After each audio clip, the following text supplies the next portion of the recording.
Staten Island, and welcome to Grace 10314, a web series brought to you by the Dayhab TV crew from the Grace Foundation of New York. My name is Ralph Marucci, and I am the owner of Hydrate, a company that provides plastic-free water purification to businesses and homes throughout the tri-state area. Hope everyone had a great summer thus far, and I am sure we are all looking forward to some nice fall weather. It is great to be here at the Grace Foundation of New York and getting a tour of the campus here at Seaview. Of course, meeting the infamous Dayhab crew. What a group. We have plenty to get to, but real quick, here's a little bit about me. I was born and raised in Brooklyn. That's across the Verrazano Bridge, for those of you who know it.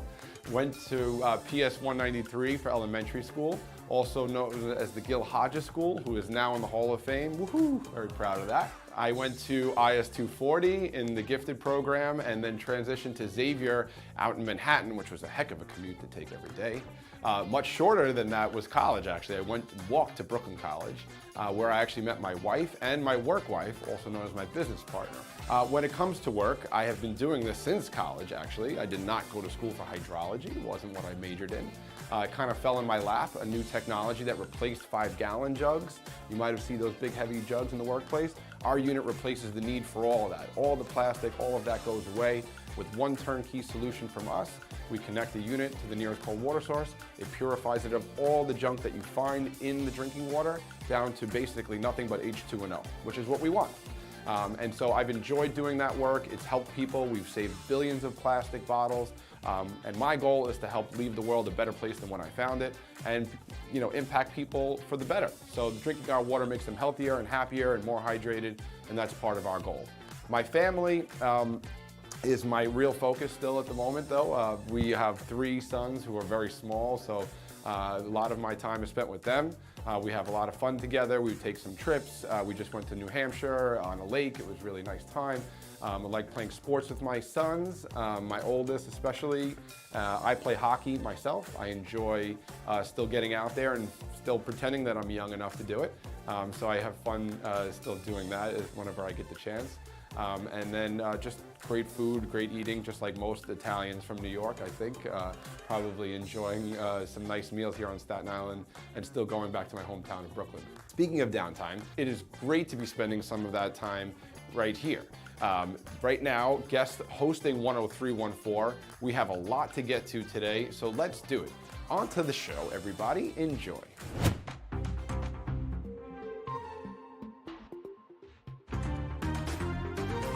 Hello, my name is Nico. Ralph, thanks for stopping by the Grace Foundation today. It's a pleasure to be here, Nico, and might I add, my firstborn son, I named him Nico, so I love your name. I have to just put that out there. And thanks so much for having me. My pleasure, man. Yeah. So, let's start with why water? Why water? That's a great question. That's not what I went to college for, if you can believe it. It was something that kind of fell in my lap technologically right out of college. It was a way to replace 5-gallon jugs and single-use plastic bottles with a technology that connects to the cold water source.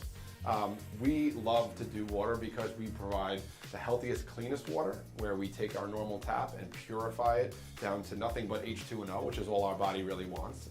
And so I love water because it helps people, it helps the planet, it makes us healthier and happier, and that's part of my goal, is to help people and leave the place a little better than when I found it. How did you and why did you get into drinking water so much? Well, so like I said, it kind of something that fell in my lap, but I got into it because I saw the impact that it was making. It was helping each business and each home that we went into get rid of the single-use plastic bottles or the big 5-gallon jugs, which are very harmful and wasteful both to us and the environment. So the technology that we have purifies that water, and so I really enjoy the impact that it has on people, and we're getting great feedback, so it encourages me to keep going. They say New York City has the best tap water. Why is your water for us? Yeah, that's a great point. It's often been contrived that New York has the best tap water. It's actually not true. It used to have the greatest tap water. At our reservoir in the Adirondacks, the water is fabulous, you're right. However, 200 miles of really old pipe can give a lot of gunk to that water. So what we want to do is take that gunk out of the water, right? So the chairman of the EPA, who says our water is clean to drink, says you should do something at the end of the pipe. So that's what we're doing. We're connecting a unit to the end of the pipe, And our filters, which are 5 different commercial-sized filters, take out everything that is known to be found in our New York City tap water that could be harmful to our bodies, like lead, mercury, arsenic, any type of heavy metals or bacteria are also removed. So you're getting just H2O in your cup and some good minerals like calcium, potassium, and magnesium, which is all we really want. So that's why we're doing what we're doing, and that's how we make the water much better than from when it started to when it ends in your cup. We ask everyone to tell us a fun fact that many people don't know about you. Tell us something fun. Fun fact about me, well, I love to play sports. I like to play hockey still. At my old age of 37, I still play. So fun fact about me is I still like to act like a kid, so I have 3 little sons that keep me that way. Going to their sports events too, it also helps bring out the kid in me. So fun fact is I still like to act like a kid, even in my old age. Can you tell us about the environmental impact the bottled water industry has and why your company is different and changing the footprint? Yeah, I really appreciate that. So plastic bottle has 19,000 chemicals inside of it. And anytime water is packaged inside of a substance like plastic, it's going to absorb that, which means that we're drinking not only the chemicals but also the plastics. Really? Yeah, so we take in about a credit card's worth of plastic every week from drinking bottled water. Right. Our unit, what we're trying to do is pair a refill station with a refill bottle that doesn't have any plastic in it on either side. So we're drinking cleaner, healthier water. Moreover, those bottles usually end up in a landfill or the ocean. Right. And then if the fish eat it and we eat the fish, we're eating the plastic. Right. So the impact is tremendous, not to mention the carbon footprint that we're cutting down from the trucks and the deliveries and the manufacturing of the plastic itself. So the impact is great, and our goal is to save our area about 5 billion of those bottles in the next 10 years. Oh, wow, that's yeah, good. Yeah, we're working hard. Okay, that's good. We appreciate the Grace Foundation's help too, because you guys actually have Hydrate here, and Right, you're not yeah. doing plastic, so Right. you guys are doing your part. That's So good. thank you, Grace, and your foundation named aptly after Thank you. you. Thank you. Like I said, there's a lot to get to today. Don't go away. A quick commercial is up.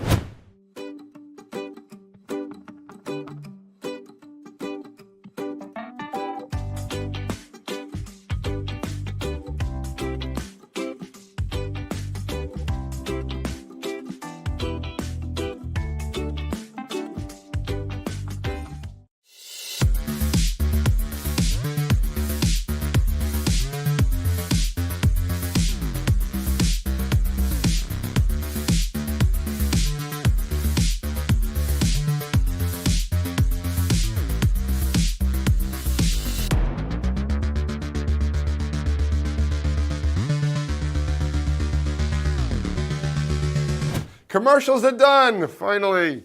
Grace 10314 rolls on. Hi everyone, it's Steven from Grace. Today we are making soaps with Amazon.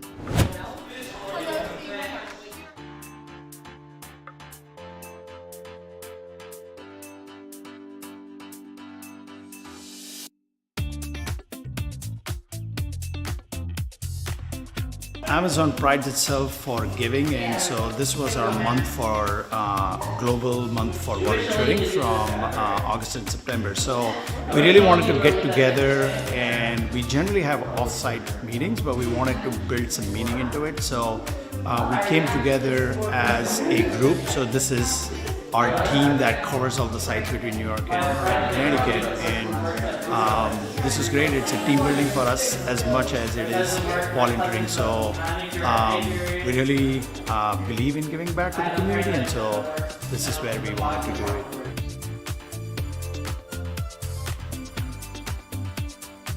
The foundation, I think you can see everything is really organized, and they have a purpose. They come here and they get engaged with the activities in the morning. Everybody is really friendly and want to talk to you, which is like very inclusive and engaging. So I think it's a great place to be here. Supporting the children in their journey to spend their lives in a good way. So we were looking to do this volunteering opportunity, and so I think this came out to be a really good fit for us. What is financing? What is finance? So we make sure that we're not spending too much money. at the building. And we're making sure that all of the packages that we say we're gonna ship actually get shipped out of the building so they can make it to your house. Wow, oh, that's cool. How many packages do you make for the day? A lot. A lot? More than you think. We probably do like what, 4.5 million a week? Yeah. As a site? Per site. I think for me it's the people. As much as it is numbers focused, we do get to work hand in hand with our operations team and members of the community in our buildings as well. And doing things like this just kind of brings it all together, and I think that's just my favorite part, is that I get to work hand in hand with people every day, as well as crunching the numbers, because that's all important. We love Grace! We love Grace! We love Grace!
Hey, birthday girl.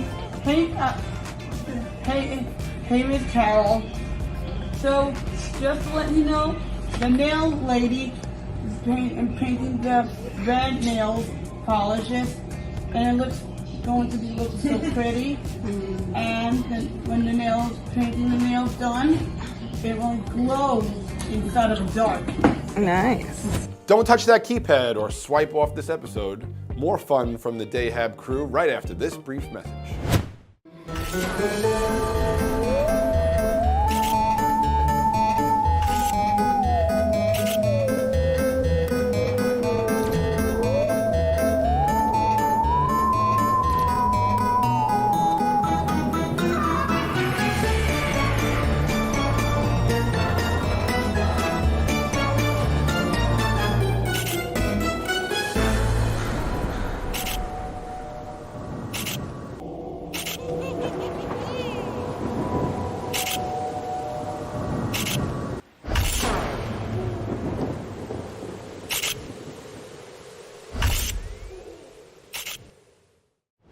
All right, that's it for the commercials for now. Let's keep the show rolling. Hi, my name is Zainab from Grace 10314, and today we're working out at the Max Challenge.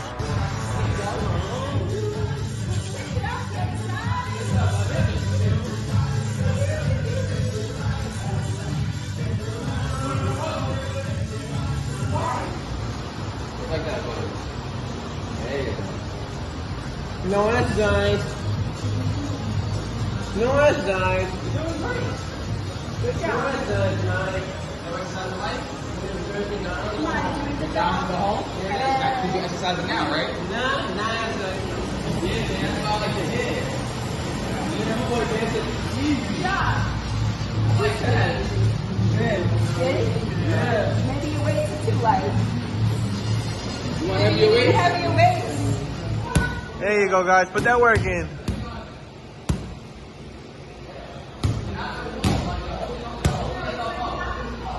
You're holding yourself up. Only way you fall is if you let go. Hi, my name is Matthew from Grace 10314. We did today Mr. Frank Fitness class.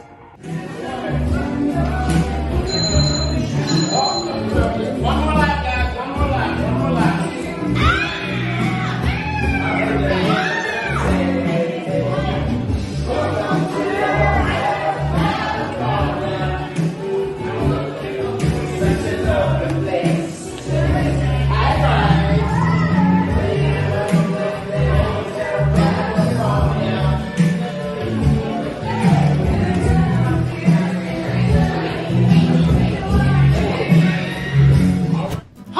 Nicholas James, coming live from Grace 10314, and today we made grilled chicken on a barbecue. Hi everyone, it's Steven from Grace 10304. Today we are making chicken. The first step is we have to clean the grill.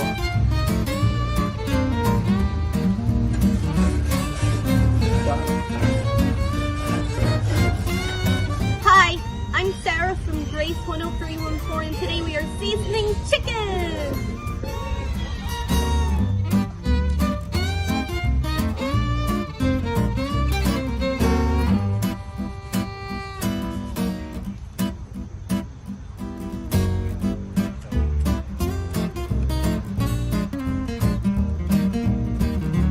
We seasoned it and now we're putting it on the grill.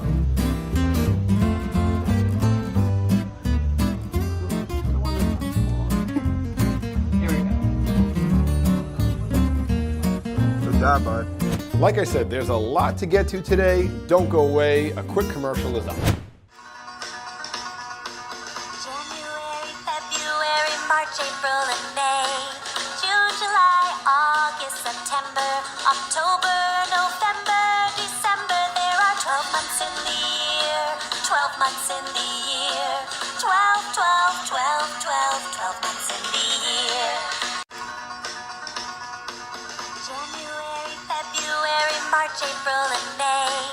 June, July, August, September, October, November, December. There are 12 months in the year.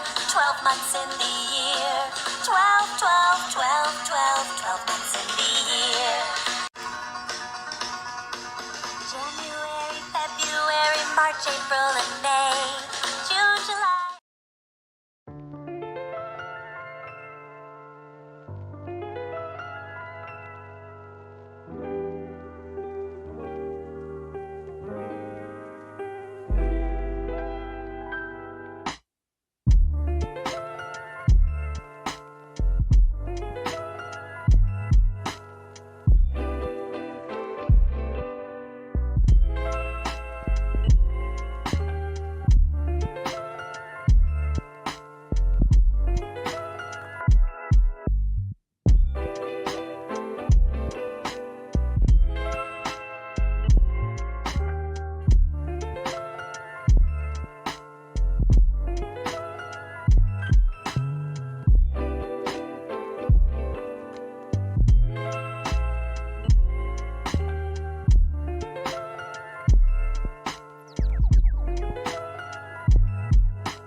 We have more content from the Dayhab crew. Let's check it out.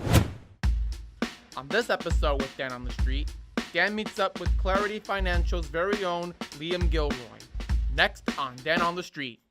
We're about to meet Dan on the street, yeah. D-A-N, Dan on the street, yeah. Talking anything with Dan on the street, yeah. D-A-N, Dan on the street, yeah. 10314, just knock on Grace Foundation's door. If you really want to meet Dan on the street, yeah. Dan on the street.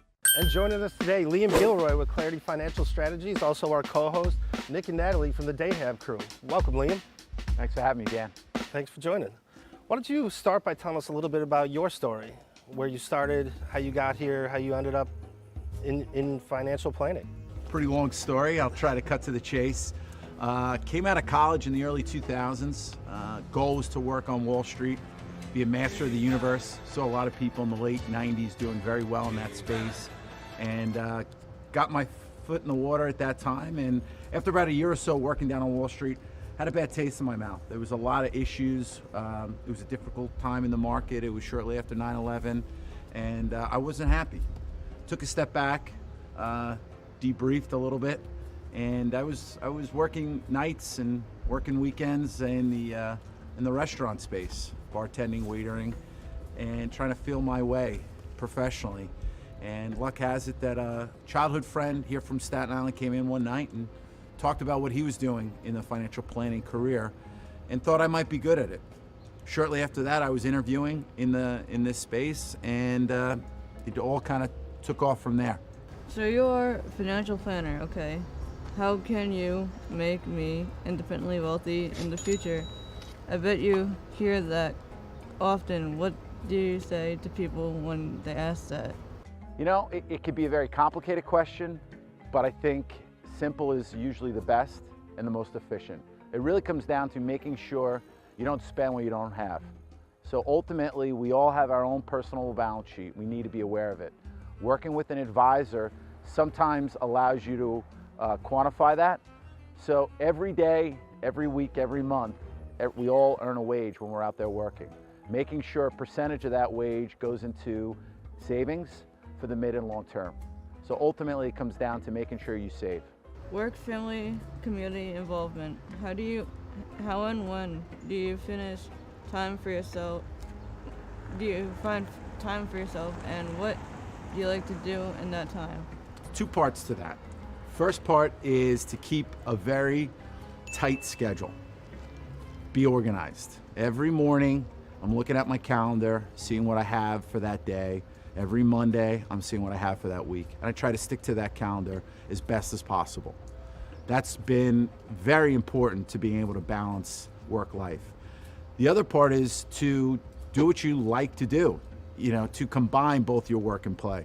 So a lot of times I'll go out to an event and I'll bring my family with me because I enjoy spending time with them. That's something that I'd have to say is the best thing for me, is spending time with my family.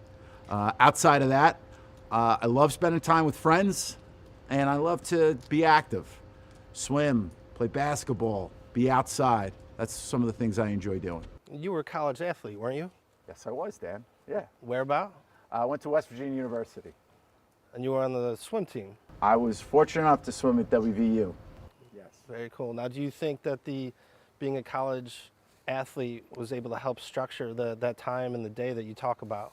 Absolutely. Without that discipline that I learned growing up here on Staten Island and going out to Morgantown, I think I'd struggle being in business for myself and learn how to have that discipline, that day in, day out schedule that you have to keep.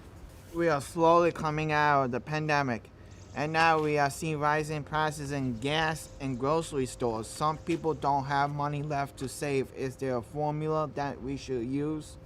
You know, there are people going to have to make some tough choices, but ultimately, you need to make sure that you have a certain amount of your living expenses on a monthly basis always tucked away that you're never going to spend. You need to be aware of what your monthly budget is. I think that's an important. As your monthly expenses go up, you need to evaluate that. You should always keep at least 3 to 6 months of whatever your monthly expenses are tucked away in someplace safe that you have access to. If that number goes up, you're going to have to make some tough decisions and give up some of the things that you enjoy doing, unfortunately. What is the best advice you have received from family or peers that you can pass on to others? Always be clear on where the real opportunity is and go after it. My father once said, when you wake up in the morning, look to see where the money's going and try to follow after it. And that's something that has been helpful to think about and listen to, and some advice that's been valuable to me over my career. Well, great. Thank you very much for joining us today, Liam. That about wraps it up for us. Liam Gilroy, Clarity Financial Strategies, from the Dayhab crew. Nick and Natalie, I'm Dan on the Street. Well, what a few weeks it's been for the Dayhab TV crew. Always busy on the grounds of Grace, and of course, it's out in the wonderful Staten Island community. I'm so proud to be a part of it. It was cool to check out the work that has been done here at Grace Foundation, and to see all the progress that has been made to the facility itself. Right behind us, somebody's painting a door right now, and there they're doing workouts. It's incredible the work that goes on here. Once again, I am Ralph Marucci, and remember, stay hydrated, and when you do, contact us at Hydrate with an 8, www.hydrate.us. Thanks for watching Grace 10314, everyone, and remember to subscribe to the Grace Foundation of New York YouTube channel, and stay tuned for Dan on the Streets episodes. Take care, Staten Island, and hope to see you all soon.